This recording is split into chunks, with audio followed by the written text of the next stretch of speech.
आप सभी का सरस्वती ग्रुप ऑफ कॉलेजेस की ऑनलाइन क्लास में स्वागत है। आज हम लोग नए पाठ्यक्रम के अनुसार जो 2021 का जो नया पाठ्यक्रम लागू हुआ है उसके अनुसार बीए प्रथम वर्ष की क्लास में उपस्थित हैं हम लोग। और जो विषय है हम लोगों का वो इतिहास है, यानी जो नया सिलेबस है उसके अनुसार जो इतिहास है, यानी बीए प्रथम वर्ष का जो इतिहास का पेपर है उसमें जो पहला पेपर है वो 1206 से लेकर के 1605 ईस्वी तक का जो इतिहास है उसको रखा गया है। और उसमें हम लोग आज प्रथम अध्याय का अध्ययन करेंगे, यानी प्रथम चैप्टर पर चर्चा करेंगे। और जो टॉपिक है हम लोगों का वो है 11वीं शताब्दी में मोहम्मद गजनवी और गोरी के आक्रमण के समय भारत की स्थिति।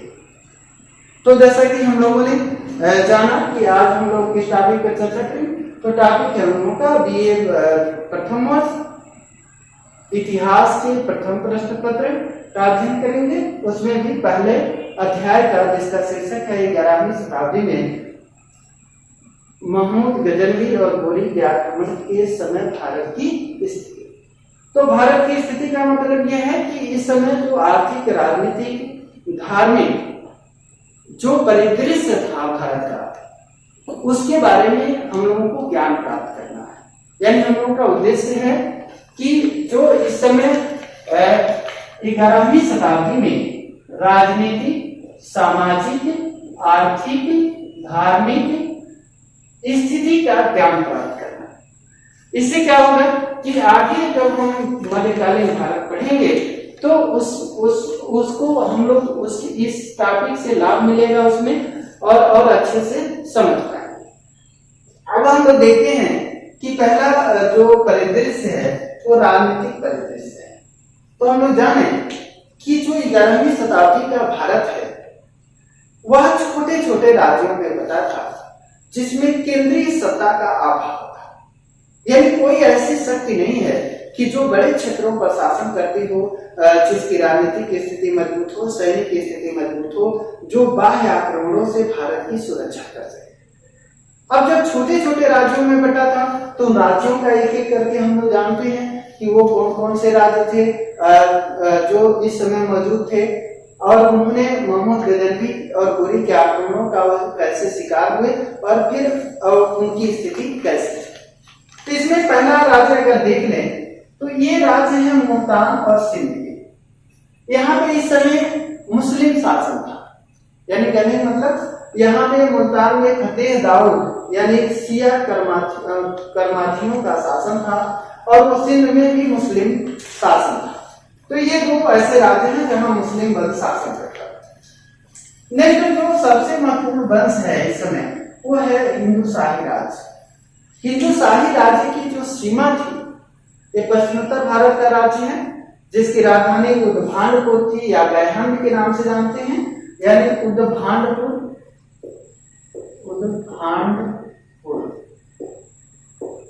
तो इसकी जो राजधानी है और जो राज्य है ये हिंदुकुश पर्वतमाला के क्षेत्र में ये राज्य स्थित था और इसकी जो सीमाएं थी वो मोहम्मद गजनवी के राज्य से लगती थी। और ये भारत का पहला राज्य है, हिंदू शाही राज्य, जो विदेशी आक्रमणकारियों के विरुद्ध आक्रामक सैन्य नीति का संचालन किया या अनुसरण किया, यानी ये डिफेंसिव के बजाय ऑफेंसिव पॉलिसी का इस्तेमाल करते हैं। और ये लोग जो गजनवी वंश है उसके विरुद्ध लगातार संघर्ष करते रहे और संघर्ष में ये विजय भी इनकी नहीं हुई, लेकिन तुर्कों को काफी हद तक इन्होंने रोकने का प्रयास किया, जिसका परिणाम ये हुआ कि ये तुर्क आक्रमणों का सबसे अधिक शिकार भी हुआ। तो मोहम्मद गजनवी जब आक्रमण करता है भारत पे तो सबसे ज्यादा इसी राज्य पर आक्रमण किया। और अंततः जो इसका सबसे जो प्रसिद्ध शासक था जयपाल ने जो आंतरिक भाग के जो राजपूत हैं, भारत के जो आंतरिक भाग में रहते थे, उनसे भी सैन्य सहायता प्राप्त करने की कोशिश की थी गजनवी वंश के विरुद्ध, लेकिन उसमें सफलता नहीं मिली और इतने बार पराजित हुआ, इतना अपमानित हुआ कि जयपाल अंततः आत्महत्या कर लिया, यानी आत्मदाह कर लिया। अब हम लोग देखते हैं कि कन्नौज के बारे में जाने तो कन्नौज जो पूर्व मध्यकाल यानी प्राचीन काल को अगर देखें तो प्राचीन काल का सबसे अंतिम शक्तिशाली राज्य है, यानी कि अंतिम शक्तिशाली राज्य था। इसके बाद कोई इतना शक्तिशाली राज्य अस्तित्व में उत्तर भारत में नहीं है। लेकिन 11वीं शताब्दी में इसकी शक्ति क्षीण हो गई थी, यानी इसकी शक्ति क्या हो गई? क्षीण हो गई। अब जब शक्ति क्षीण हो गई तो इसका मतलब है कि ये राज्य विखंडित हो गया, और विखंडित हो गया तो छोटे छोटे राज्य अस्तित्व में आ गए, और अस्तित्व में आ गए तो ये राज्य इतना कमजोर हो गया कि जब महमूद गजनवी ने आक्रमण किया भारत पे यानी कन्नौज पे, तो यहाँ का जो शासक था राज्यपाल उसका मुकाबला करने से के बजाय राजधानी ही छोड़कर भाग गया। तो आप सोच सकते हैं कि यहाँ के शासकों की कैसी स्थिति है, यानी यहाँ की जो राजनीतिक व्यवस्था है वो कैसी।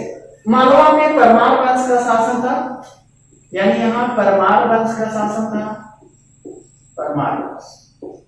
बुंदेलखंड में चंदेल वंश का शासन था, यानी चंदेलों का शासन था, जो अपने संस्कृति और संस्कृत के लिए जाने जाते हैं, यानी चंदेलों का शासन था। गुजरात में भी चालुक्य वंश का शासन है, और यहाँ पे देखें कि जो चालुक्य वंश का शासन है इसकी जो राजधानी थी अहिनलवाड़, यानी इसकी राजधानी क्या है? राजधानी अहिनलवाड़, अहिनलवाड़।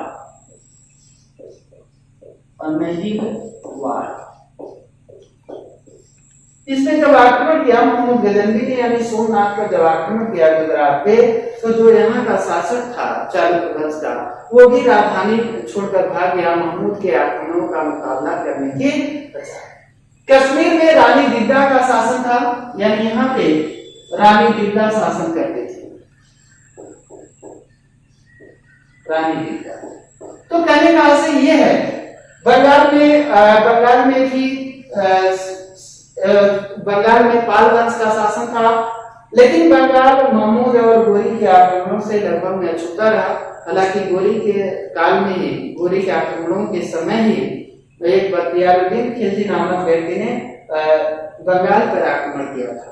तो दूसरे परिदृश्य है, तो हम देखें कि छोटे छोटे दक्षिण को भी देखें तो दक्षिण भारत में भी दो महत्वपूर्ण राज्य हैं, चोल और चालुक्य, चोल और चालुक्य। लेकिन ये अपने आंतरिक समस्याओं से ही जूझ रहे थे, दक्षिण भारत में ही संघर्षरत थे। इन्होंने भारत की राजनीति में कोई खास भूमिका नहीं निभाई, यानी उत्तर भारत में इनका कोई राजनीति में कोई हस्तक्षेप नहीं था।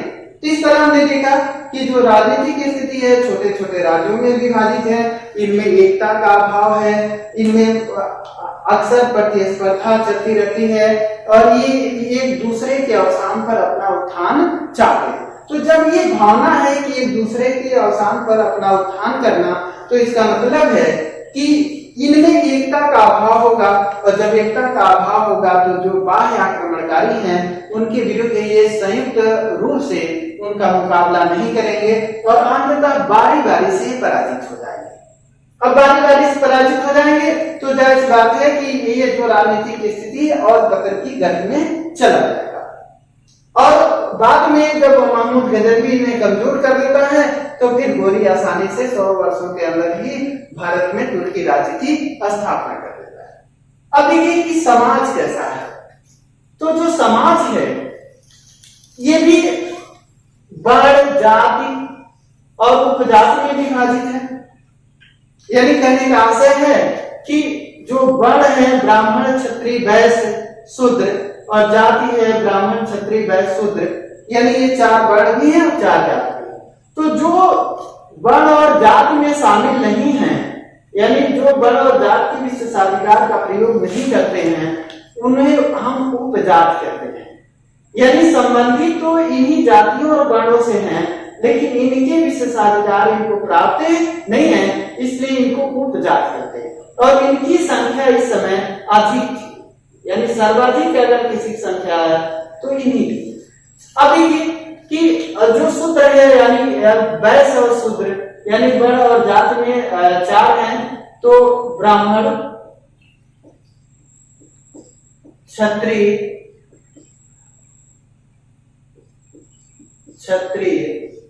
वैश्य और शूद्र।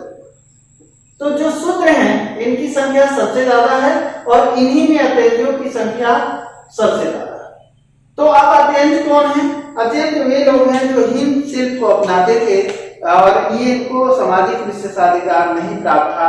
अक्सर करके ये गांव के बाहर रहते थे और नगर में ये प्रवेश करते थे, तो इनसे ज्यादा अपवित्र होने का खतरा था अन्य वर्ण और जात के लोगों को।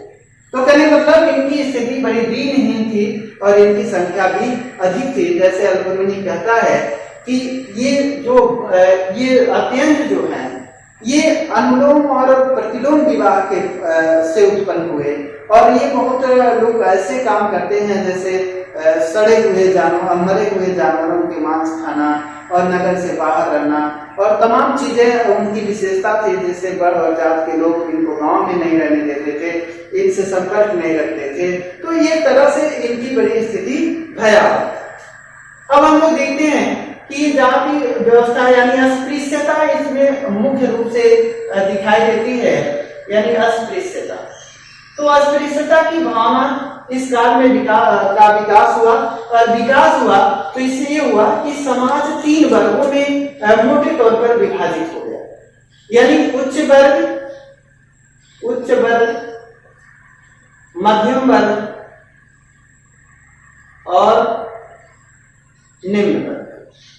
तो निम्न वर्ग जो है वो यही लोग हैं, यानी निम्न जात के लोग हैं, यानी कहने मतलब शूद्र और अत्यंत इसमें शामिल हैं, यह अधिकतर शिल्पी हैं और मजदूर हैं। अब देखिए महिलाओं की स्थिति। तो महिला की स्थिति में इस काल में गिरावट आती है और महिला भोग्या के रूप में स्थापित होती है। यहाँ तक कि इनकी स्थिति में गिरावट का एक और देखें हम चिन्ह, तो ये है कि इस काल में महिलाओं को मंदिरों में देवदासी के रूप में रखा जाता था, जैसे आवृत्ति का भी इस युग में प्रचलन था। दूसरी चीज, इनके लिए समुचित शिक्षा की व्यवस्था नहीं थी। उच्च वर्ग की महिलाओं को तो शिक्षा मिलती थी, लेकिन अधिकांश महिलाओं को शिक्षा भी नहीं मिलती थी। दूसरी चीज, बाल विवाह, सती प्रथा और ये बाल हत्या, ये सब जो सामाजिक बुराइयां थी, उन्होंने महिलाओं की स्थिति को और अत्यधिक कमजोर किया। दूसरी चीज हम जाने कि जो धर्म है, तो धर्म भी इस युग में प्रभावित हो गया और धर्म में जो धर्म का सहज और सरल रूप था, इस युग में उसका पतन हो गया और धर्म में वाम मार्ग का उदय हुआ। यानी धर्म में किसका उदय हुआ? वाम मार्ग। वाम मार्ग मतलब तंत्र मंत्र जादू टोना, वाम मार्ग का उदय हुआ। वाम मार्ग, तो वाम मार्ग का कहने का मतलब यह है कि इस काल में जो धर्म है उसमें तंत्र मंत्र और साधना ने स्थान ले लिया और ये कहने का मतलब कि जो मुख्य धारा के जो धार्मिक सिद्धांत हैं, जो मान्यताएं हैं, उसके पृथक हो गया और इस काल में जो धर्म का स्वरूप है वो बिल्कुल जो है दूषित हो गया था और ये जन सामान्य से, यानी कहने का मतलब जन सामान्य की जो मनोवृत्ति है उसका ये परिचायक था। तो अगर हिंदू और बौद्ध धर्म इस समय मुख्य धर्म थे, तो जो बौद्ध धर्म था, बौद्ध धर्म में भी इस समय देखें तो वाम पक्ष का उदय होता है और इसे वज्रयान के नाम से जानते हैं। तो जो वज्रयान धर्म है ये तंत्र मंत्र और साधना वाला धर्म है और यहाँ पे क्या होता है कि जहाँ पे बौद्ध धर्म में पहले या बौद्ध शिक्षा में माना जाता था कि मनुष्य का जो विकास है, मनुष्य के जो निर्वाण की प्राप्ति है, वो नैतिक आचरण के विकास यानी विचार मजबूती से मिलता है। लेकिन इस काल में कहा गया कि मांस, मदिरा और मैथुन के सहारे ही हम मोक्ष प्राप्त करेंगे। जो हिंदू धर्म है उसमें भी देखें ढेर सारे तांत्रिक समुदाय का उदय दिखाई देता है। इससे ये पता चलता है कि धर्म भी अपने पतन की अवस्था की ओर बढ़ रहा था। सैनिक व्यवस्था में देखें तो इस काल में जो भारतीय राजा थे उनकी जो सैन्य प्रणाली थी वो बिल्कुल पिछड़ी हुई थी। यानी अन्य जो देश हैं भारत से बाहर के जो मध्य एशिया के जो तुर्क हैं उन लोगों से इनकी जो राजनीति सैनिक प्रणाली थी वो पिछड़ी थी। जैसे हाथी पर राजा को चढ़ के युद्ध करना, भाले, कटार और इन सब तलवारों का प्रयोग करना, जबकि इनके विरुद्ध जो आक्रमणकारी हैं वो तीव्र अश्वारोही सेना के साथ, तीर धनुषों के साथ लड़ते हैं और आसानी से इनको पराजित कर देते हैं। तो कहने का मतलब एक खूब मंडूक की स्थिति बनी हुई है। आर्थिक स्थिति भी देखें तो इस समय भारत का बाह्य व्यापार लगभग में उसमें गिरावट आती है और लेकिन आंतरिक रूप से अगर देखें तो भारत की जो आर्थिक स्थिति है वो बहुत मजबूत है इस समय और ये सोने की चिड़िया है।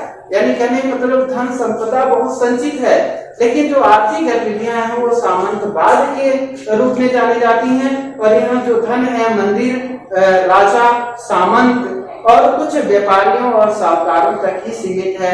सामान्य जनता के पास धन का भी अभाव दिखाई देता है और जो धन का संचय था, संकेंद्रण था, उसी ने महमूद गजनवी को भारत पर आक्रमण करने के लिए आमंत्रित किया, क्योंकि उसे आसानी था कि कुछ केंद्रों पर जो विशाल धन संग्रह है उसे आसानी से प्राप्त किया जा सकता है। आगे हम लोग देखें, अब फिर ये है कि जो इस युग में जो शिक्षा है, शिक्षा कैसी थी?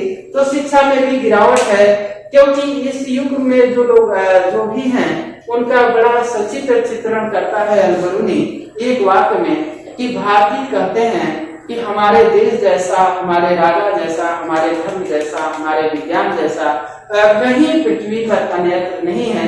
यानी सब कुछ हमारा श्रेष्ठ है। जो शिक्षा व्यवस्था है, मंदिर, मठ, बिहार, नालंदा, विक्रमशिला, उदयपुरी विश्वविद्यालयों में दी जाती थी, यहाँ भी शिक्षा भी पतन की ओर बढ़ रहा था। यानी यहाँ पे विक्रमशिला जो विश्वविद्यालय है जो बौद्ध धर्म के शिक्षा में कहीं भी वो फिट नहीं होता है इस काल में, क्योंकि यहाँ पे जो एक विद्यार्थी के पास शराब की बोतल तक पकड़ी गई।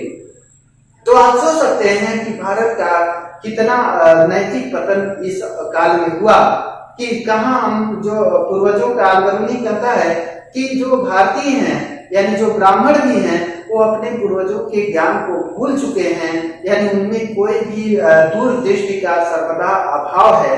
तो इस तरह हम लोग देखें कि शिक्षा व्यवस्था भी यहाँ पे ठीक ठाक नहीं है, यानी सब कुछ अपने पतन के अंतिम अवस्था की ओर बढ़ रहा है। अब एक बड़ी बात यह है कि जो भारत है इस समय वो हर तरह से एक विखंडित महसूस होता है, लेकिन ये समृद्ध है। और दूसरी चीज यहाँ जो राजाओं की लंबी श्रृंखला है इनमें एकता का अभाव है। यानी सारे ऐसे प्रदेश आपको दिखाई देंगे कि जो बाह्य आक्रमणकारियों के लिए मुफीद होंगे और आसानी से भारत आएंगे और जीत जाएंगे और यहाँ पे गोरी आएगा, फिर वो अपना साम्राज्य स्थापित कर लेगा और पुरातन व्यवस्था का पतन हो जाएगा। इस तरह हम कहें कि ऐसा युग है जहाँ त्याग, देशभक्ति और ये आत्म बलिदान और सारी चीजें कहने का मतलब मनोबल, इन सबों का ह्रास दिखाई देता है। और ह्रास दिखाई देता है तो जाहिर सी बात है कि जो उच्च वर्ग है वो विलासता में डूब जाता है और विलासता में डूब जाता है तो फिर वो इन्वेशन की ओर ध्यान नहीं देता, बाह्य दुनिया में परिवर्तन जो हो रहे हैं उस पर वो ध्यान नहीं देता और आसानी से बाह्य आक्रमणों का शिकार हो जाता है। धन्यवाद। अगली क्लास में हम पुनः अगले टॉपिक पर चर्चा करेंगे।